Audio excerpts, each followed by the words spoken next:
Chapter 12. In consequence of an agreement between the sisters, Elizabeth wrote the next morning to their mother, to beg that the carriage might be sent for them in the course of the day. But Mrs. Bennet, who had calculated on her daughters remaining at Netherfield till the following Tuesday, which would exactly finish Jane's week, could not bring herself to receive them with pleasure before. Her answer, therefore, was not propitious, at least not to Elizabeth's wishes, for she was impatient to get home. Mrs. Bennet sent them word that they could not possibly have the carriage before Tuesday, and in her postscript it was added that if Mr. Bingley and his sister pressed them to stay longer, she could spare them very well. Against staying longer, however, Elizabeth was positively resolved, nor did she much expect it would be asked, and fearful, on the contrary, as being considered as intruding themselves needlessly long, she urged Jane to borrow Mr. Bingley's carriage immediately, and at length it was settled that their original design of leaving Netherfield that morning should be mentioned, and the request made. The communication excited many professions of concern, and enough was said of wishing them to stay at least till the following day to work on Jane, and till the morrow their going was deferred.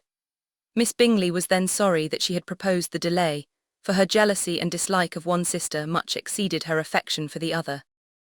The master of the house heard with real sorrow that they were to go so soon, and repeatedly tried to persuade Miss Bennet that it would not be safe for her, that she was not enough recovered. But Jane was firm where she felt herself to be right. To Mr. Darcy it was welcome intelligence. Elizabeth had been at Netherfield long enough. She attracted him more than he liked, and Miss Bingley was uncivil to her, and more teasing than usual to himself. He wisely resolved to be particularly careful that no sign of admiration should now escape him, nothing that could elevate her with the hope of influencing his felicity. Sensible that if such an idea had been suggested, his behaviour during the last day must have material weight in confirming or crushing it. Steady to his purpose, he scarcely spoke 10 words to her through the whole of Saturday, and though they were at one time left by themselves for half an hour, he adhered most conscientiously to his book, and would not even look at her. On Sunday after morning service, the separation, so agreeable to almost all, took place. Miss Bingley's civility to Elizabeth increased at last very rapidly, as well as her affection for Jane, and when they parted, after assuring the latter of the pleasure it would always give her to see her either at Longbourn or Netherfield, and embracing her most tenderly, she even shook hands with the former. Elizabeth took leave of the whole party in the liveliest of spirits. They were not welcomed home very cordially by their mother.